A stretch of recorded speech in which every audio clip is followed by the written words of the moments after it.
नमस्कार शिक्षक साथियों।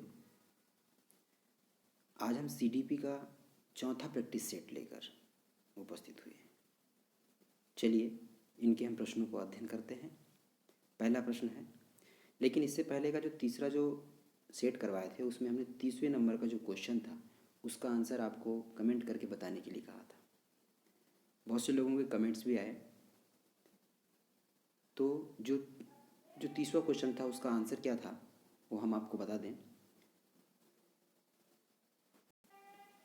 तो तीसवा जो क्वेश्चन था वो था कि GAD का अर्थ है, GAD का क्या अर्थ है। तो ये चार ऑप्शन थे आपके, चार ऑप्शन में से एक इसका राइट आंसर था, वो है तीसरे नंबर का।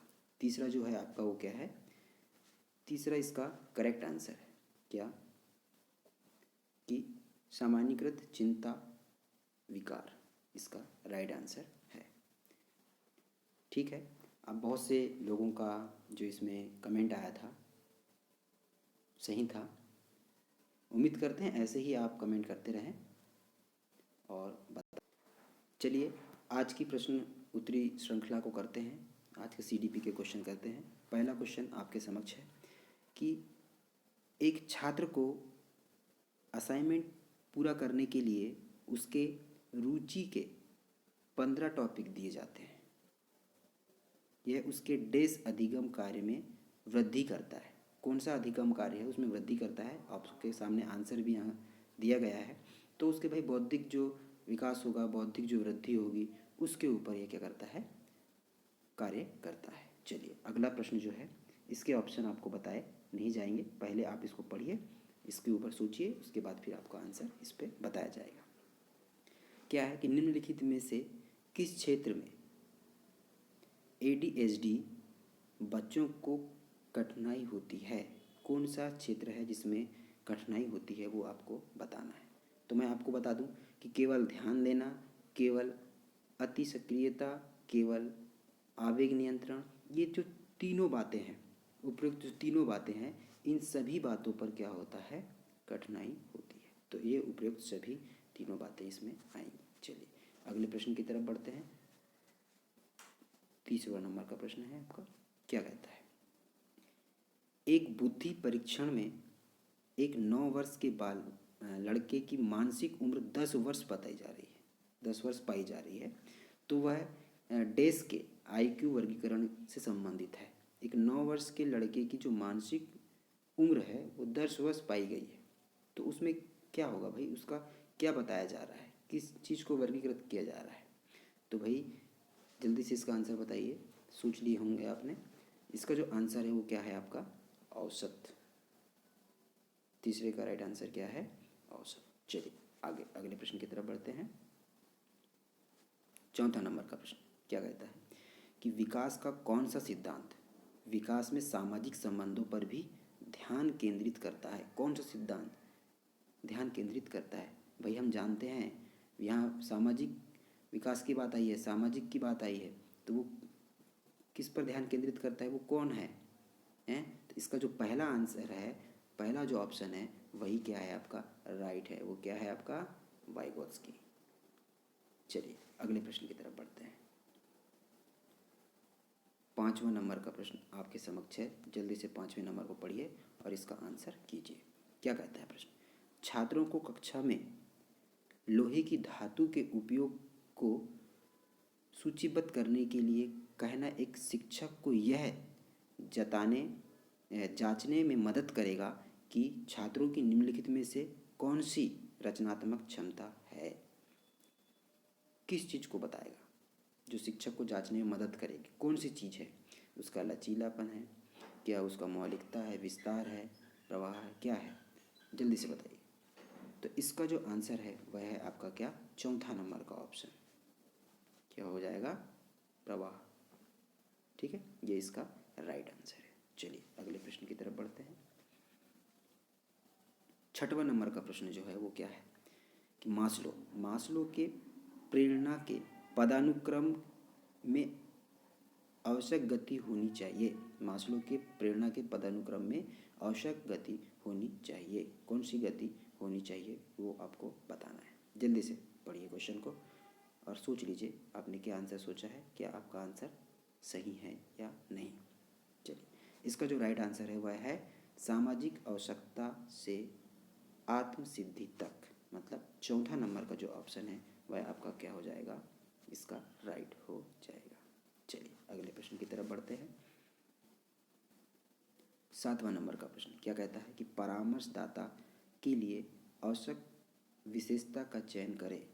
जो आवश्यक विशेषता है उसका चयन करें। चलिए जल्दी से इसका सोच लीजिए आंसर आप। निर्णायक होना, अभिमानी होना, सहानुभूतिपरक होना, रक्षात्मक होना, क्या होगा इसका आंसर? इसका जो राइट आंसर है वह है आपका क्या, सहानुभूतिपरक होना, ये इसका राइट आंसर है।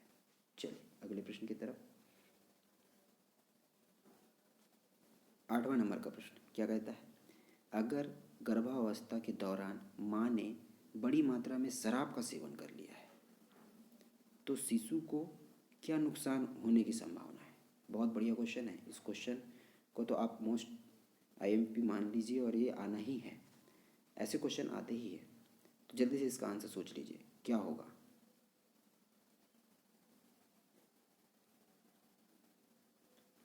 तो इसका जो राइट आंसर है वह है आपका क्या, भ्रूण मध्य सिंड्रोम। भ्रूण मध्य सिंड्रोम इसका राइट आंसर है।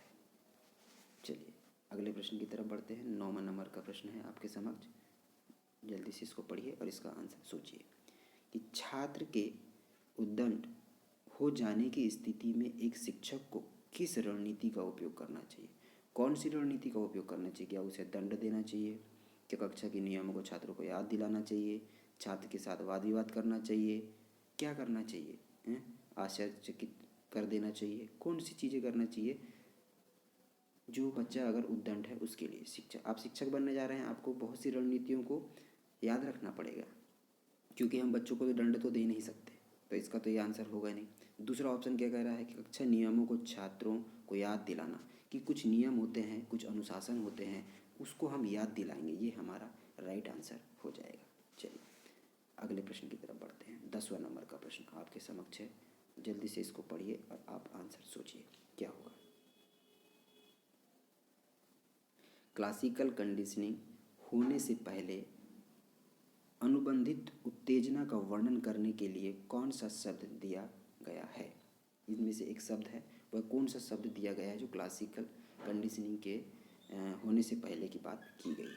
कौन सा शब्द है वो आपको बताना है। चलिए, तो इसका जो राइट आंसर है वह है चौथा। क्या हो जाएगा? चौथा नंबर क्या दिया है आप देख सकते हैं। 10वें नंबर का जो आंसर है वो क्या है? चौथा, तटस्थ उत्तेजना। ठीक है, चलिए अगले प्रश्न की तरफ बढ़ते हैं। 11वां नंबर का प्रश्न है, भाषाई नियमों का वह कौन सा समुच्चय है जो संचार के लिए भाषा के प्रयोग को नियंत्रित करता है? भाषाई नियम का वह कौन सा समुच्चय है जो संचार के लिए, संचार का जो माध्यम कहते हैं, संचार के लिए भाषा के प्रयोग के लिए नियंत्रित करता है? कौन सा एक वो नियम है उसको आपको बताना है। तो 11वें का जल्दी से आंसर कीजिएगा, आपने सोच लिया होगा। इसका जो राइट आंसर है वह है आपका क्या, उपयोगितावाद, इसका सही आंसर है। चलिए अगले प्रश्न की तरफ बढ़ते हैं। 12वां नंबर, बहुत अच्छा क्वेश्चन है कि 6 महीने की आयु तक शिशु सिवाय डैश के निम्नलिखित को करने में सक्षम होता है। कौन सी ऐसी एक एक्टिविटीज़ है जो बच्चा करता है, किसको करता है? तो एक है, इन चार में से एक है, किसको करता है वो 6 महीने की आयु तक एक शिशु? तुतलाना, भाई 6 महीने की आयु में कैसे हो जाएगा? पेट के बल चलना, बैठना, ठोस पदार्थ को खाना, इन सारी चीज़ों में से कौन सा है? तो जो 6 महीने तक बच्चा जो होता है वो क्या करता है? सिर्फ और सिर्फ आपका पेट के बल चलता है। ठीक है, चलिए अगले प्रश्न की तरफ बढ़ते हैं। 13 नंबर का प्रश्न क्या कहता है कि जब सामाजिक मान्यताओं को एक पीढ़ी से दूसरी पीढ़ी में स्थानांतरित, एक पीढ़ी, सामाजिक जो मान्यता है एक पीढ़ी से दूसरी पीढ़ी में हम अगर स्थानांतरित करते हैं, किया जाता है, तो इसका कौन सा हिस्सा बन जाता है? तो वह इसका हिस्सा बन जाता है हमको वो बताना है। हम सब जानते हैं भाई किस चीज़ का हिस्सा बनेगा, बताइए जल्दी से आंसर सोच लीजिए आप चार ऑप्शन में से। तो इसका जो राइट आंसर है वह आपका क्या होगा, संस्कृति संचरण। ठीक है, पहला ऑप्शन इसका सही है। चलिए अगले प्रश्न की तरफ बढ़ते हैं। 14 नंबर का प्रश्न आपके समक्ष है। क्या कहता है 14 नंबर का प्रश्न, व्यक्तित्व को डैश दृष्टिकोण के आधार पर मापा जाता है। कौन सी दृष्टिकोण के आधार पर उसको मापा जाता है वो हमको बताना है। चलिए 14 नंबर का प्रश्न आपके समक्ष है, जल्दी से इसका आंसर कीजिए।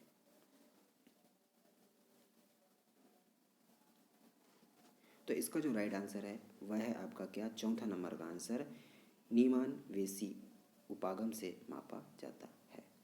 चलिए अगले प्रश्न की तरफ बढ़ते हैं। 15 नंबर प्रश्न आपके समक्ष है, प्रश्न को पढ़िए जल्दी से और इसका आंसर कीजिएगा। क्या कहता है प्रश्न, पियाजे, देखो पियाजे महोदय जी आ गए हैं।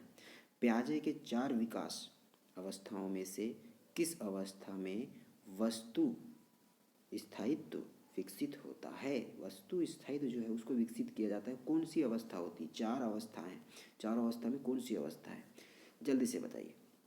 औपचारिक है, मूर्त है, पूर्व संक्रियात्मक है या मूर्त संक्रियात्मक है, कौन सी है, इंद्रिय जनित है, क्या है। तो इसका जो राइट आंसर है वह आपका चौथा ही ऑप्शन है, क्या है कि इंद्रिय जनित, ये इसका राइट आंसर है। चलिए अगले प्रश्न की तरफ बढ़ते हैं। 16 नंबर का प्रश्न क्या कहता है कि प्याजे की पूर्व संक्रियात्मक अवस्था है, कौन सी है भाई, कितनी उम्र, ईयर कितना होता है उसका। तो इसका ईयर तो आप सभी जानते हैं भाई, प्याजे की पूर्व संक्रियात्मक जो अवस्था होती है उसकी जो ईयर होता है वो क्या होता है, 2 से 7 वर्ष की होती है। ठीक है, तो तीसरा ऑप्शन इसमें आपका क्या हो जाएगा, राइट हो जाएगा। चलिए अगले प्रश्न की तरफ बढ़ते हैं।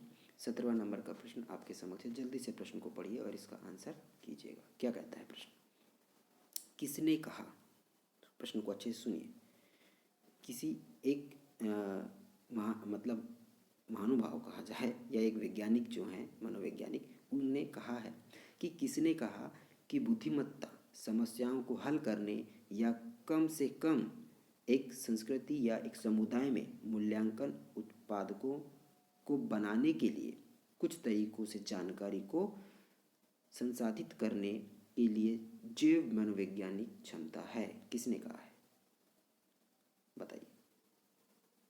जीव मनोवैज्ञानिक क्षमता है, यह बात किसने कहा है कि कम से कम एक संस्कृति या एक समुदाय को मूल्यांकन उत्पादन को बनाने के लिए जो बात कही गई है वो किसके द्वारा कही गई है बताइए। तो इसका जो राइट आंसर है वह है आपके कौन, गार्डनर। पहला आंसर इसका, पहला ऑप्शन इसका सही है। चलिए अगले प्रश्न की तरफ बढ़ते हैं। 18वां नंबर का प्रश्न क्या कहता है, मनोलैंगिक विकास सिद्धांत के अनुसार एक विशेष चरण को सफलतापूर्वक पूरा करने में विफलता के परिणाम स्वरूप होगा। मनोलैंगिक विकास सिद्धांत के अनुसार बताइए क्या होगा, विफलता के परिणाम स्वरूप होगा, कौन क्या होगा, 4 ऑप्शन में से इसका राइट आंसर आप बताइएगा। इसमें क्या होगा, पहला ही होगा, क्या, पहला ही इसका आंसर होगा, स्थिरीकरण। ठीक है, चलिए अगले प्रश्न की तरफ बढ़ते हैं। अगला प्रश्न है कि किस उम्र में बच्चे मित्र बनाने की इच्छुक हो जाते हैं, कौन सी एज होती है वह, कौन सा ईयर कहेंगे उसमें, 4 है, 3 है, 1 है, 2 है, किस उम्र में। तो इसका जो राइट आंसर होगा वह है आपका क्या, 3 वर्ष की उम्र में बच्चा मित्र बनाने के इच्छुक हो जाते हैं, 3 वर्ष, दूसरा नंबर का ऑप्शन सही है। 20वें नंबर के प्रश्न का उत्तर दीजिए। संज्ञानात्मक विकास और अधिगम का मुख्य निर्धारण है, संज्ञानात्मक विकास और अधिगम ये दोनों का जो मुख्य निर्धारण है वो क्या है, जल्दी से सोचिए इस प्रश्न का उत्तर। वह है आपका क्या, संस्कृति। इसका जो मुख्य जो उद्देश्य है वह क्या है, आपकी संस्कृति। चौथा नंबर का ऑप्शन इसका सही है। चलिए 21वें नंबर प्रश्न को पढ़िए और इसका आंसर कीजिए। क्या कहता है 21वें नंबर प्रश्न, कि यदि किसी बच्चे को शब्द को कागज पर लिखने में कठिनाई होती है तो यह अधिगम अक्षमता के कारण हो सकता है। लेखन के साथ संघर्ष करने वाले बच्चों को समर्थन करने के लिए कक्षा में लागू करने हेतु सबसे अच्छी अनुदेशात्मक रणनीति निम्नलिखित होगी। कौन सी जो रणनीति होगी वो होगी सबसे अच्छी उचित। इनमें से आपको इन ऑप्शनों में से बताना है कि क्या सबसे उचित होगा। जल्दी से ऑप्शन को पढ़िए।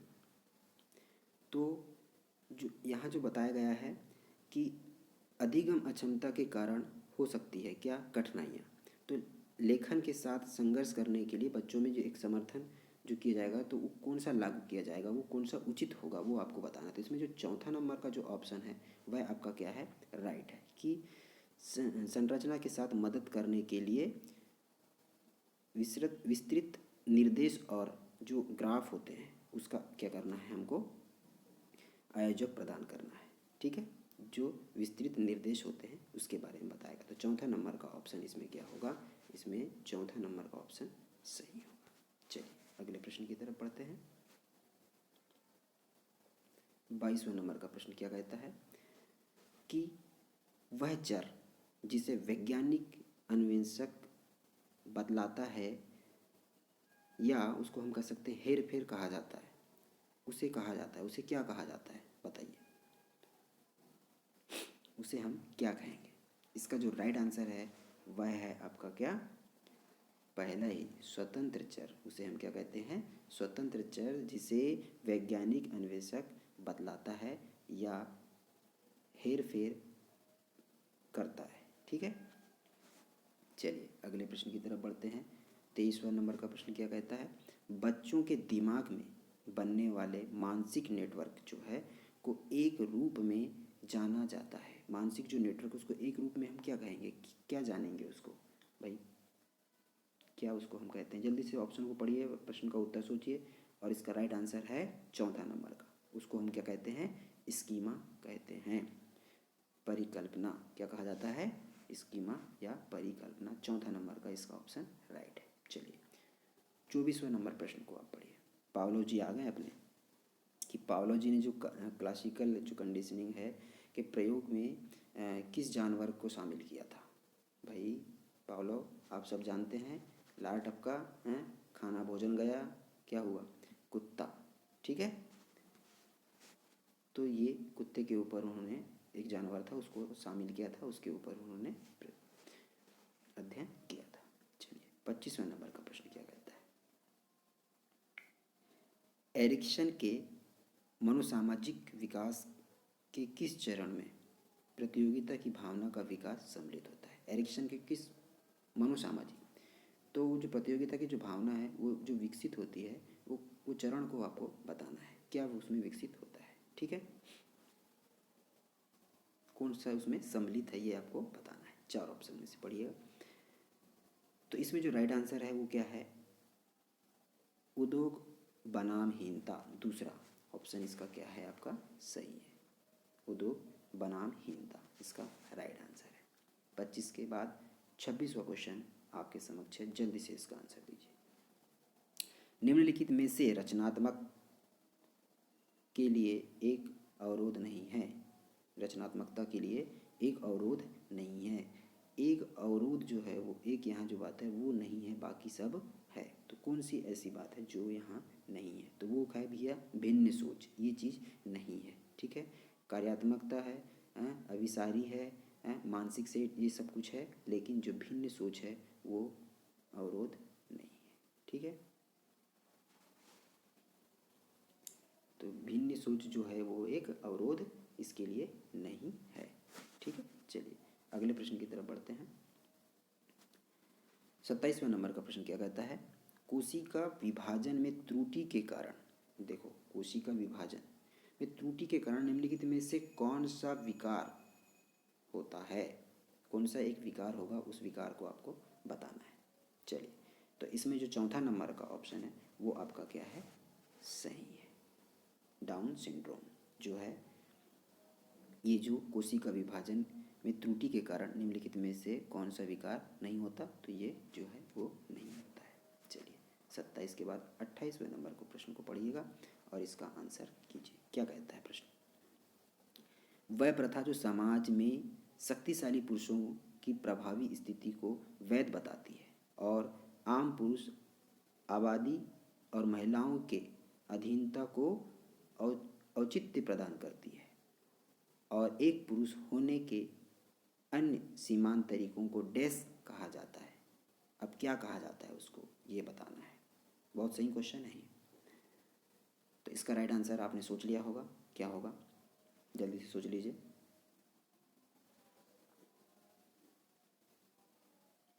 तो इसका जो राइट आंसर है वो क्या है? चौथा इसका राइट आंसर है हेगमोनिक पोरोस।